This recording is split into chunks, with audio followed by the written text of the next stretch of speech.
الشراكه الممتازه اللي نفتخر بها بين الاتحاد العام للشغل واذا معناها الشبكه و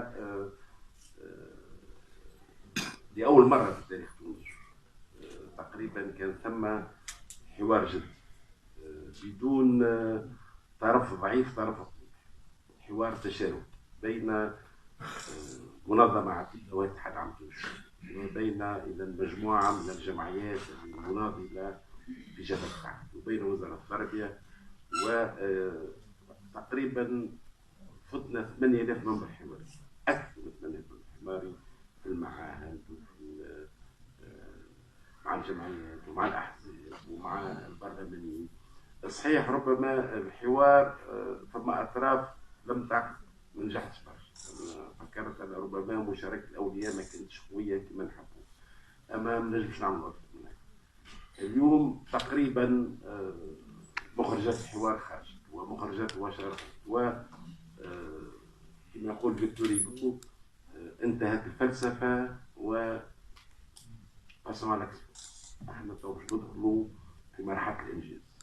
مرحله الانجاز وهي عاده مش تكون صعبه وغير شعبيه، لان الاصلاحات ستكون مؤلمه وما فماش اصلاح في تاريخ البشريه قبلوه العباد. ساسرا une réforme impopular. واحنا بدينا نشوفوا بعض العينات بالنسبه للخارطه المدرسيه. بسدينا سكرون الكياس الاولياء وقالوا ما نهزوش ولادنا، في حين احد المشاكل الكبرى في المنظومه التربويه الخارطه المدرسيه. الخارطه المدرسيه باهيه جدا وفي الحقيقه الناس مش واعيه على حنطقها. 56 اي مدرسه في كل حي، مدرسه في كل مكان، الى منظومه جديده وهي جوده التعليم. معناها الناس اللي تحب ترجع ل 56 انت 56 كانت المدرسه هي قاتله المجتمع، كانت هي تعمل الثقافه وهي تفكر وهي تشرب وهي المجال الوحيد. اليوم فما مجالات جديده وانتقلنا اذا من مدرسه انتقائيه، تذكر تعرف المدرسه اللي خرجتها هنا سيليكسيون في السيزيام وسيليكسيون في الناديه وسيليكسيون في الريبارتي الى مدرسه تعليم بورتوس، لان احنا في منظومه ثانيه. وانا ما نتصورش بصراحه على نسبه المتفوقين عام 70 اكثر من نسبه المتفوقين في 2015 ما نتصورش. نشوفوا نسبه التوانسه اللي يجوا انترناسيونال مازالت مرتفعه، معناها توتي ريلاتيف. تراجع المنظومه التربويه توتي ريلاتيف، معناها الخطاب الباسيست يا حسره قبل كنا نسمعوا فيها من عهد ارسطو. ديما الخطاب يا حسره على قبل يا حسره على قبل.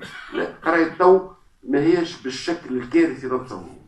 سي فري فما مشاكل كبيره في البنيه التحتيه، فما مشاكل كبيره في التكوين، فما مشاكل في الانتداب، خاطرنا ضحينا بمنظومه مدارس ترشيح المعلمين وكانت كارثه.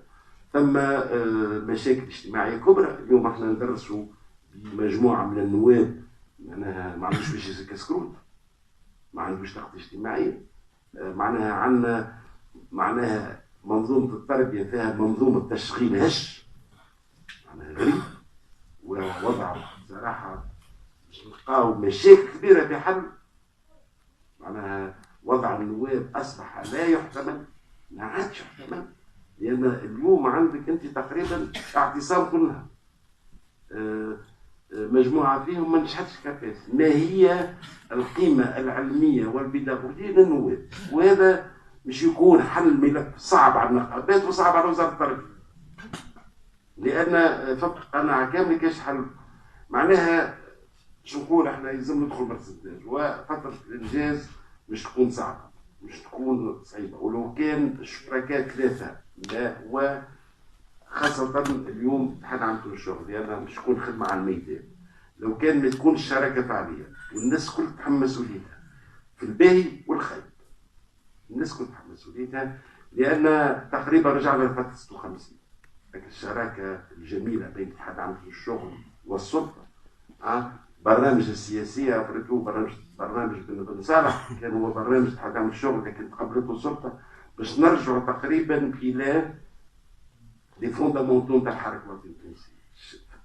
التربيه كانت تحت المشاريع الكبرى الوطنيه باش نرجعوا لي فوندامونتو وهذه الشراكه الفعاليه بين الاتحاد العام للشغل والدوله.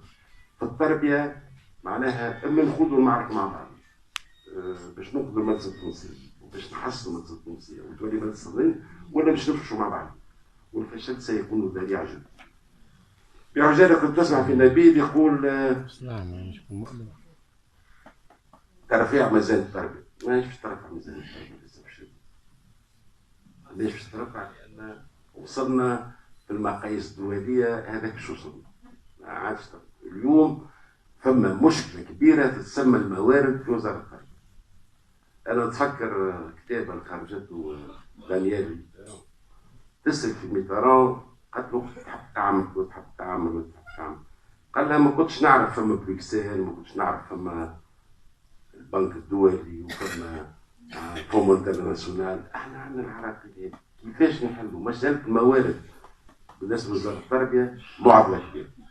لان اليوم انا المره فاتت شفت حساب تجديد التجهيزات في وزاره التربيه، عملت حساب 400 مليار تجهيزات فقط، 400 مليار باش نبدلوا الطواول والكراسي والكل. عملت المره فاتت معناها ان دوفي لتجديد البنيه التحتيه في ولايه جندوبه ونتروفي تقريبا 300 مليار. معناها الكلفه بعد، لو كان نحبوا نعملوا مدرسه رقميه راهي كلفتها 900 مليار. معناها كي تشوف لي شيفر تقول امبوسيبل.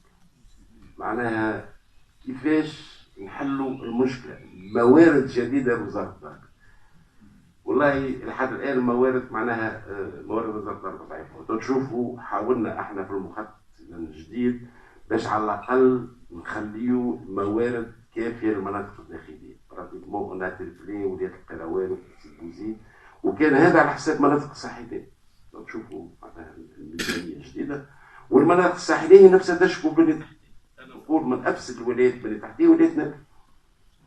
ولايه نابل معناها كارثه بنيه تحتيه، والمشاكل صارت لنا والثقافات تحت ولايه نابل، ولايه المستير، ولايه سوسه، الولايات الساحليه راهو حتى هذا في البنيه التحتيه تشكو. نون بارلون با المناطق الداخليه.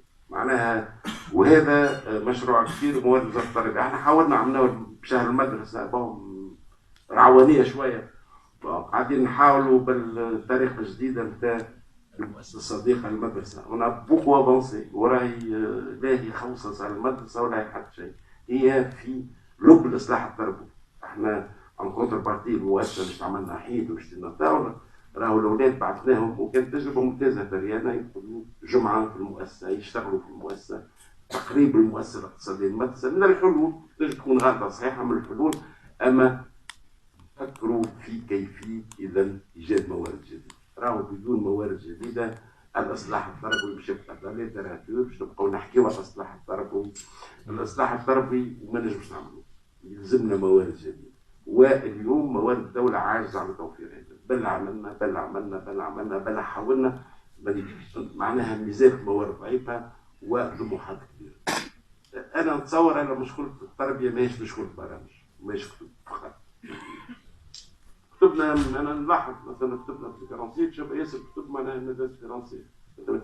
انا نتصور المشكله الكبيره هي مشكله اذا المكونين.